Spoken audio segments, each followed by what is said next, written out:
எல்லாருக்கும் வணக்கம். இந்த வீடியோ பதிவு எதுக்குன்னா, ஒரு 2 முக்கியமான விஷயத்த உங்ககிட்ட தெளிவுபடுத்துறதுக்காக தான்.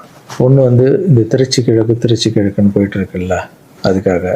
இன்னொன்று நான் ரீசெண்டாக அட்டன் பண்ண ப்ரெஸ் மீட்டில் ஒரு வார்த்தையை கான்ட்ரவர்சி ஆக்கிட்டாங்க.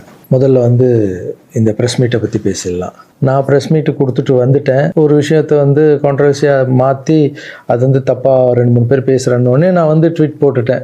எழுத்துப்பூர்வமாக போட்டுட்டு, நான் ஏங்க மக்களை போய் அப்படி பேச போகிறேன், நான் ஏன் மக்களை போய் அப்படின்னு நினைக்க போகிறேன். தெரு நாயிலிருந்து வீடு வரைக்கும் புரிதலை பற்றி பேசணும்னு நினச்சேன். நான் பாட்டு ட்வீட் போட்டு எழுத்துப்பூர்வமாக போட்டுட்டு நான் ஷூட்டிங் போயிட்டேன். ஷூட்டிங் பண்ணிக்கிட்டே இருக்கோம். 2 நாளுக்கு அப்புறம் பார்த்தீங்கன்னா ஃப்ரெண்ட்ஸ் எல்லாம் ஃபோனு, நண்பா நீ இதுக்கு ஒரு வீடியோ போட்டால் நல்லாயிருக்கும், எல்லாம் தப்பாக புரிஞ்சிட்டு இருக்காங்க, ஒரு சிலர் இதை அட்வான்டேஜாக எடுத்துக்கின்னு உன்னை பற்றி தப்பாக பேசிகிட்டு இருக்காங்க அப்படின்னா, இப்போ அதான் ஒரு தடவை ட்வீட் போட்டுட்டான்ல, விட்டு நம்ம அதுக்கு போய் சும்மா பேசிகிட்டு இருக்கக்கூடாது.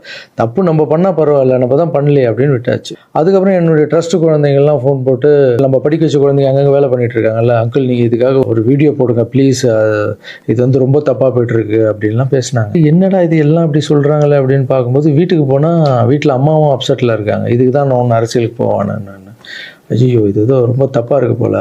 ஃப்ரெண்ட்ஸுங்கிட்ட எல்லாம் கேட்டு பார்த்தா, நம்ம சொன்ன எண்ணங்கள் வேறு, இவங்க தப்பாக பேசிகிட்டு இருக்காங்க, அதுவும் ரொம்ப தப்பாக இருக்குது அப்படின்னும் போது, எனக்கு ரொம்ப க்ளோஸான ஒரு பையன் ஒருத்தர் இருக்கார் என்னுடைய ட்ரஸ்ட்டில். அவர் பேர் ராஜகோபால்.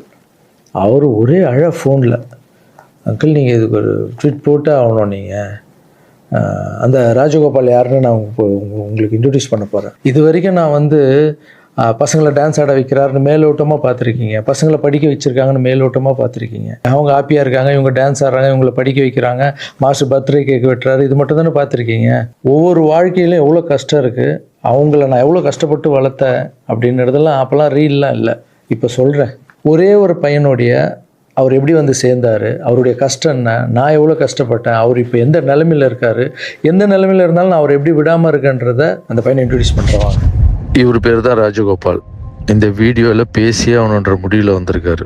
இவர் நிறைய ஆசைப்பட மாட்டார், ஏதாவது ஆசைப்பட்டு கேட்டால் செஞ்சிடணும், எல்லாம் கொஞ்சம் கோவம் வர அவருக்கு.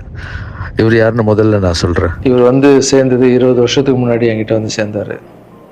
எப்படி தெரியுமா சேர்ந்தார்? நைட் நான் படுத்துட்டு இருக்கேன், ஒரு 11 மணிக்கு சொல்கிறாங்க, கீழே உங்கள் வீட்டு கீழே யாரோ ஒருத்தர் வெயிட் பண்ணுறாங்க சார், உங்களை பார்க்கணும் அப்படின்னு சொல்கிறாங்க. இல்லைங்க 11 மணி ஆயிடுச்சு, காலையில் வர சொல்லுங்க அப்படின்னு. ஒரு சிலர் படிப்புக்கு ஹெல்ப் கேட்டு வருவாங்க, இந்த ஆர்ட் ஆப்ரேஷன் ஹெல்ப் கேட்டு வருவாங்க அப்படின்னு நினச்சி, சரி படிப்புக்காக தான் வந்திருப்பாங்க நான் நினச்சிக்கிட்டு காலையில் வர சொல்லுங்கன்னு சொல்கிறேன். இல்லை அப்பா அம்மா இல்லை, யாருமே இல்லை, ஊர்லேருந்து உங்களை நம்பி வந்துட்டாராம், ஸோ உங்களை பார்க்கணுன்னு வெயிட் பண்ணுங்கிறார். கீழே போய் பார்த்ததும் தான். அப்போ இவர் கொஞ்சம் நடப்பார், நல்லா நடப்பார். கொஞ்சம்னா பெண்டாய் நடந்து போய் வர அளவுக்கு இவரால் முடியும்.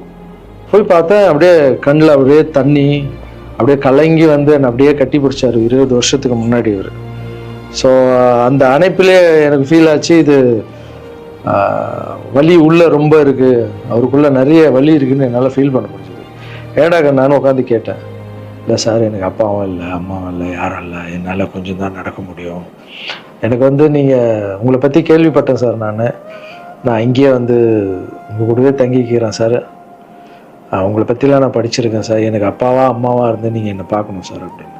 அந்த நைட் டைமு, அவருடைய பேகு, நடக்க முடியாத ஒரு சூழல் அப்படியே பார்த்து, அப்போ தான் நான் ஆரம்பித்து சின்ன குழந்தைங்க இருக்காங்க, பெரியவங்களை எப்படி சேர்த்துக்கிறது உள்ள, குழந்தைங்க கூட போய் எப்படி நம்ம இவங்கள மிக்ஸ் பண்ணுறது, இந்த டவுட்டெல்லாம் இருக்குது மைண்டில், இதெல்லாம் ஓடுது.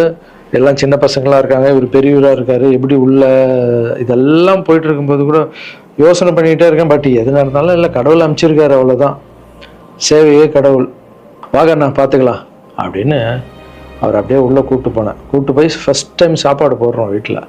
அந்த பசியில் அவர் சாப்பிட்டது அதெல்லாம் கூட இன்னும் கூட எனக்கு ஞாபகம் இருக்குது. அந்த பசியில் சாப்பிடும்போது கண் கலங்கிட்டே இருந்தார், அவ்வளோ பசியில் இருந்தார் அவர். ஸோ இவருக்கு கீழே ஒரு ரூம் கொடுத்து, ஆஃபீஸ்க்கு போகிறதுக்கு முன்னாடி கீழே ஒரு ரூம் கொடுத்து, இவருக்குன்னு ஒரு செப்பரேட் ரூம் கொடுத்து, குழந்தைங்கள்லாம் உள்ளே இருப்பாங்க, இவர் மட்டும் ஆஃபீஸ்க்குள்ளே போகிறதுக்கு முன்னாடி ஒரு ரூம் கொடுத்து இங்கே தங்குங்கன்னொடனே அவர் அழுது எல்லாம் பயங்கர ஹாப்பியாக ஸ்டே ஆகிட்டார். அப்புறம் பார்த்தீங்கன்னா அப்படியே காலம்போது என் கூடவே இருக்காரு, ஹாப்பி, எல்லாமே மறுபடியும் இம்ப்ரூவ் ஆயிடுச்சு. ஒரு 3-4 வருஷத்துக்கு அப்புறம் ட்ரஸ்ட்டுக்கு நிறைய பேர் போகிறது இதெல்லாம் இருந்தது. அப்புறம் ஆஃபீஸில் உட்காரோன்னா இவர் ரூம் பக்கத்துலேயே இருந்ததால் நான் என்ன சொன்னேன்னா, கண்ணா நம்ம ரூம் நம்ம மேலே மாற்றிக்கலாம், ஏன்னா ஆஃபீஸ் இருக்குது, உங்களுக்கும் தூங்கணும், டிஸ்டர்ப் ஆகும், நிறைய க்ரௌட் வந்துட்டு போகிறாங்க அப்படின்னு கேஷுவலாக, நம்ம பிள்ளை தானே, நீ மேலே எடுத்துக்கிடா கண்ணா அப்படின்னு சொல்லிட்டு போயிட்டேன். திடீர்னு நைட்டு ஃபோன் வருது, ராஜகோபால் கழுத்தை அறுத்துக்கிட்டாரு, அவருக்கு ரத்தம் ஊற்றுதுன்னு. என்னன்னு புரியல. நானும் ஒய்ஃபு எல்லாம் பதறிச்சுட்டு ஓடணும். போய் பார்த்தா ஒரு பிளேடில் எடுத்து கழுத்தை அறுத்துட்டு இருக்காரு. என்னன்னு ஒர்க்கர்ஸ் கிட்ட கேட்டால் அவங்க சொல்கிறாங்க, இல்லை நீங்கள் கீழே ரூம்லேருந்து மேலே மாற்றிட்டீங்களா அப்படின்னு. பார்க்கறதுக்கு தான் இவர் விளையாட்டு போல மாதிரி இருப்பார், அமைதியாக இருப்பார், பயங்கர வால் இது. உடனே நைட்டு ஹாஸ்பிட்டலுக்கு அந்த சூழலை கொஞ்சம் நினச்சி பாருங்கள. இதெல்லாம் இல்லாமல் நான் நார்மலாக நிம்மதியாக படம் பண்ணணுமா, வந்தோமா, எக்ஸசைஸ் பண்ணணுமா, தூங்கணுமா அப்படின்னு நான் இருந்திருக்கலாம்ல. மக்களுக்கு ஏதோ ஒன்று பண்ணணும் தானே. இந்த ஒரு பையனுக்கே எப்படி நைட்டெல்லாம் போய் ஹாஸ்பிட்டலில் உட்காந்து அவருக்கு என்ன ஆகுமோ ஏது ஆகும்னு பயந்து, அதுக்கப்புறம் கூப்பிட்டு வந்து எதுவும் ஆகலன்னு கண்ணா இப்படி பண்ணாதுன்னு அதுக்கப்புறம் தான் அவரே புரிஞ்சுக்கிட்டார். ஒரு மாதம் மேலே இருந்தவொடனே, ஆமாம் மாஸ்டர் கீழேன்னா எல்லாம் வந்துட்டு போவாங்க, எனக்கு தூக்கமே இருக்க, மேலே நிம்மதியாக இருக்கு மாஸ்டர், ஹாப்பியாக இருக்குன்னு. இந்த மாதிரி பசங்களுக்கு டக்குன்னு கோவம் வந்துடும். அதை புரிஞ்சுக்கணும். இந்த ஒரு பையனுக்கே இந்த ஸ்டோரி இருக்குது. அதுக்கப்புறம் இவர் என்ன பண்ணார், நல்லா நடந்திருந்த பையன் வெளியே போகாதுன்னு சொன்னால் என்ன கேட்காம ஏதோ வெளியே போயிருக்காரு. ஏதோ ஒரு இடத்துல போய் விழுந்து பேக் போனு அடிபட்டுருச்சு. அவ்வளோதான், ஆப்ரேஷன் பண்ணாதான் இவரால் உட்காரவே முடியும்னு சொல்லிட்டாங்க. சரி, ஒரு ஹாஸ்பிட்டல் நான் டிசைட் பண்ணி ஆப்ரேஷன் போனாலும் நான் இந்த ஹாஸ்பிட்டல்லாம் ஆப்ரேஷன் பண்ணிக்க மாட்டேன், நான் காவேரி ஹாஸ்பிட்டலில் தான் ஆப்ரேஷன் பண்ணிக்கன்னு சொன்னார் அவர். ஏன்டா அது காவேரி ஹாஸ்பிட்டலில் அந்த டைமில் வந்து கலைஞர் ஐயா இருக்கார்ல, அவர் வந்து அந்த ஹாஸ்பிட்டலில் உடம்பு சரியில்லாமல் இருந்தார். இவர் அந்த நியூஸ்லாம் பார்த்துட்டு காவேரி ஹாஸ்பிட்டல் தான் சிஎம்லாம் இருக்காங்கல்ல, அதான் பெரிய ஹாஸ்பிட்டல், அங்கே தான் எனக்கு வேணும் அப்படின்னு. என்ன பண்ணுறது, தம்பி போல புள்ள மாதிரி வந்துட்டாரு. அதே காவேரி ஹாஸ்பிட்டல் கூட்டு போய் அங்க ஒரு டாக்டர், இப்போ டாக்டர் பேர் என்ன கண்ணா? ஷாம் சுந்தர் டாக்டர். இப்ப கூட போய் பார்த்துட்டு வந்தீங்கல்ல, இப்ப கழுத்துக்கு அவர் ப்ராப்ளம், இப்ப போய் பார்த்துட்டு வந்திருக்காரு. உங்களுக்கு ஆபரேஷன் எத்தனை நாள் ஆச்சு, எத்தனை வருஷம் ஆச்சு? 5 வருஷம் ஆச்சு. 5 வருஷம். 5 வருஷத்துக்கு முன்னாடி அந்த காவேரி ஹாஸ்பிட்டலே போய் இவருக்கு ஆபரேஷன் பண்ணி, இதெல்லாம் பப்ளிசிட்டி பண்ணணும்னு சொல்லியிருந்தா கீழே விழுந்தது போட்டிருக்கணும், ஆபரேஷன் டாக்டர் எப்படி பண்றாருன்னு போட்டிருக்கணும். ஆபரேஷனுக்கு அப்புறம் என்ன தெரியுமா நடந்தது, அதுதான் ஆபரேஷனுக்கு அப்புறம் இவரால நடக்க முடியாது, ஒரு ஆளை போட்டு தான் பாத்துக்கணும்னாங்க. அப்புறம் இவருக்கு ஒரு அம்மா வேலைக்கு ஆளை போட்டோம் இவரை பாத்துக்கிறதுக்கு வீட்டுல. இதெல்லாம் என் சொந்த வீட்டுல வளர்க்குறேங்க, நான் ஃபர்ஸ்ட் வாங்கின வீட்டுல வளர்க்குறேன்.